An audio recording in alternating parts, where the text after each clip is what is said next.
6 a.m. at 7 News Now, live at Mile High this morning. The day Broncos fans have been waiting for. Single game tickets go on sale today, but you'll have to dig a little deeper to get them this year. And today we're keeping a close eye on the Supreme Court. Some decisions expected on your health care plans. No bans on the rivers, but the danger is still very high. In fact, there's one woman from Utah still missing this morning after falling off a raft. We'll have more on that coming up. Right now, we'll check in with Dale back here in the 24/7 Weather Center.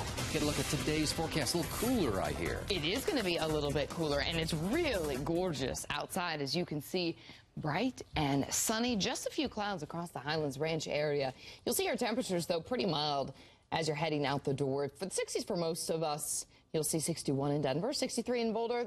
Folks there in Greeley, though, just a little bit cooler. You're only in those upper 50s. As we look at our power planner taking us through the next 24 hours, this is what you need to know. Those temperatures are going to warm pretty quickly. So by noon, a high, our temperatures will be at 83. Our high this afternoon is going to be in the mid to the upper 80s, slightly cooler than those 90s. Denver officially hit 92 yesterday afternoon. We're going to top out at 87. Cooling down, you'll notice through the overnight hours, though, to right about 52 degrees. Tomorrow, you're really going to feel the front that's sliding through right now. Chance for some of those storms, very isolated. Taking you through your futurecast in just a moment. But traffic now with Jason. You're flying all over the place, and you now have a new crash. Yep, well, yeah, we do have a new crash. It's on the side streets here this morning. Wanted to start with this video of Air Tracker 7 as they were flying right over the Thornton area, right on southbound I-25, taking a look at some of the good flowing traffic down through 84th Avenue through here. This week is going to be a little bit lighter than normal, and then it's going to be really like Wednesday, Thursday, as a lot of people take this week off, especially with the holiday on Friday, where there'll be no traffic. Take a look at the overall map, and you can see decent riding on that north side, I-70, 270 getting a little bit busy. Some of those sunshine routes will be a little bit slow for us this morning. And one accident over here in Aurora, busy intersection just east of 225 at Mississippi and Chambers. Thank you, Jason. Happening right now at 6:02. A woman still missing on the Arkansas River. This is near Salida after her raft tipped over. Happened Saturday night. Amanda Taylor was rafting with a group, and when they were thrown into the water, everyone else able to get out of the water, but they have not been able to find Taylor so far. And we're still awaiting word about a hiker rescue in Rocky Mountain National Park. Overnight, rescue crews hoped to walk the man out of the park. He fell near Sky Pond on Saturday night. He activated a personal locator beacon, which helped crews locate him. And a man dies after hiking out of the Grand Canyon. The man from Ohio had just finished a rafting trip. Really not many details being released about what exactly happened, but park officials say they tried to do CPR. It did not work. Officials are still trying to determine what killed him. And 7 News Now following a developing story before taking a break for the summer. The U.S. Supreme Court's set to make a big decision.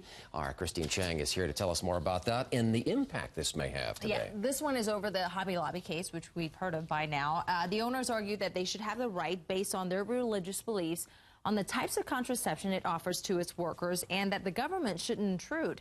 Now, Hobby Lobby has more than 500 stores and some 15,000 employees. It's asking to be exempt from Obamacare on 4 types of contraception, including Plan B. The owners argue that it's a form of abortion, but others say women should have the right to choose, not their bosses. Millions of women and their right to preventive care, including birth control, is trumped by a handful of CEOs who have their own personal opinions about birth control. Our basic point is the government can't put a company in a position of choosing between its faith and following the law. Now, the government has already made exemptions for churches and some church-run hospitals and organizations. Well, more lines expected today at the Larimer County Health Department. About 500 people showed up yesterday to get hepatitis A vaccines. They all ate at the popular restaurant Tortilla Marissa's within the last 2 weeks. A kitchen worker at that restaurant tested positive for Hep A, and the restaurant will be closed for up to 50 days now. Even the people lined up say this health scare won't keep them away from the restaurant. I'm from Fort Collins, and I've ate at Tortilla Marissa's all my life, and I expect to continue to do so, by the way. Well, there's going to be another vaccine clinic today. It'll be from 5 to 8 o'clock tonight. You have to register online, and you can find a link to do that on our 7 News app. More states changing their minds about using pot as medicine. It all started with stories of kids coming to Colorado to be treated with cannabis oil. Now 11 other states have some laws to allow that non-psychoactive marijuana extract to be used as medical treatment. The treatment often you'll hear people call it Charlotte's Web. In some cases, it's helped kids who've had some seizures. Well, next week, legal marijuana sales start in Washington state, but customers in that state can expect to pay a lot. Stores are expected to run out of product quickly. Sound familiar? Right now, it's still unclear how many stores will be opening exactly. Up to 20 licenses may be issued next Monday, but it's really not clear how many of the stores will be ready to open the next day. Don't expect to find any pot edibles, though, in the stores there. That state has not issued licenses for any edible marijuanas. 6:05, a big day for Broncos fans. You'll have to get a chance now to get tickets to home games today. Teams like the Colts, the 49ers are all coming to town. A lot of people are going to be lining up to get tickets. It happens today. Tyler Lopez live for us at Mile High. And Tyler, fans are going to be paying more after that great season the team had last year. They are. For the third straight year, Mitch, they've raised the ticket prices, this time by an average of 6%, but a team spokesman says that really puts them roughly middle of the pack for the NFL, and they tend to go to the playoffs whenever they raise the ticket, so maybe it's a good sign. Individual seats, though, will go on sale today at 11 o'clock, but you might be able to get into this rocking facility at Sports Authority Field for half the cost if you can get your hands on a limited number of seats. Take a look at how much of a difference this could make for you. Typically, a prime seat inside the stadium would go for $190 each for one seat. Now they'll be $95. A field corner seat, normally $125 a piece, now $62.50. And one more example, an upper level corner ticket will usually cost you $65. $32.50 today. You can only get 4, and they're only going to be here until they're gone, but that won't take long. Only 2,000 seats for each home game available, and the regular season, regular price seats go on sale at 11 a.m., so you do have a tough choice to make. Do you wait and get the tickets at 1 o'clock, hoping you can get them at half price, or do you buy them early at 11 o'clock? Coming up next in our next half hour, we'll talk about who's on that schedule as you try to make those big football ticket decisions. We're live at Sports Authority Field. Tyler Lopez, 7 News Now. Big decisions, Tyler. Thank you. At 6:06 now. In just a few hours, the suspect in a triple murder in Canyon City expected to plead guilty. Jacob Van Winkle is expected to take a plea deal here, so he won't be sentenced to death. He's accused of assaulting a teen girl, then killing her mother and 2 siblings. 6:07, and right now, Olympian Oscar Pistorius back in court. The results in this morning from that court-ordered mental evaluation. That's what delayed this trial for the last month or so. The conclusion this morning, doctors say he was not mentally ill when he shot his girlfriend.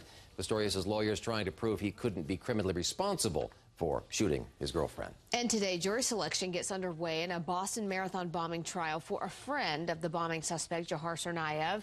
That friend is accused of taking evidence out of Tsarnaev's room the days after the bombing. The backpack and fireworks were found later in a landfill.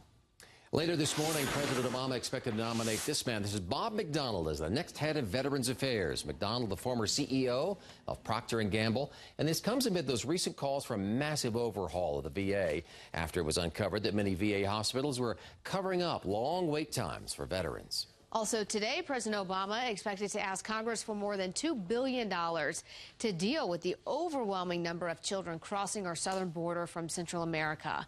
Now, the Obama administration, up until now, wrestling with a law passed during the George W. Bush presidency. The problem is that under current law, once those kids come across the border, there's a system in which we're supposed to process them, take care of them, until we can send them back. So this is the plan here. The Obama administration wants to change that law by speeding up the deportation of unaccompanied minors. He also wants to hire more immigration judges and build more facilities to properly house and process the children. Right now, they're just sleeping on the floors of detention facilities, and the president will also ask for money to temporarily house mothers who bring children across the border illegally. 6:09, and 7 News Now continues to follow the fire alert going on in southern Colorado. Overnight, we learned the 8 Mile Fire, as it's called. It's now 25% contained. This fire burning about 500 acres. It's near Canyon City.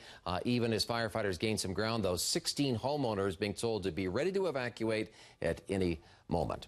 Another small fire burning near Rifle this morning. Firefighters hoping to get that contained overnight. So far, it's burned about 3 acres, but it could have flared up quickly. They had some high winds in that area.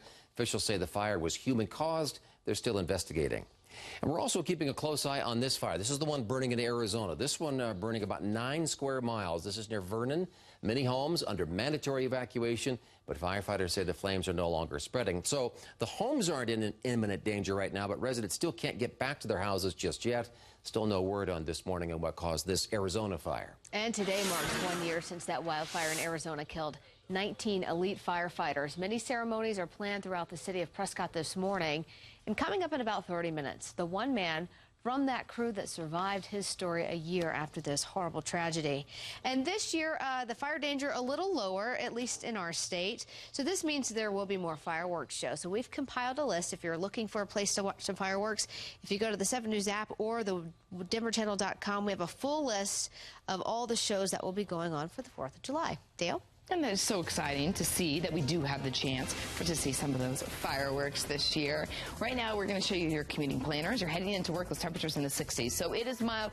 That sun, though, the sun glare could be an issue for your commute in. Heading home, it is going to be warm, 80 degrees. Chance for some of those storms really only if you're heading down south on I-25 through the Palmer Divide or even farther south from there. And you can see heading south on I-25, we're following air trackers are going south right past the Steel Street Bridge and Colorado Boulevard, making this trip in less than 15 minutes between downtown and the Denver Tech Center. Easy driving so far if you're on that south side of town.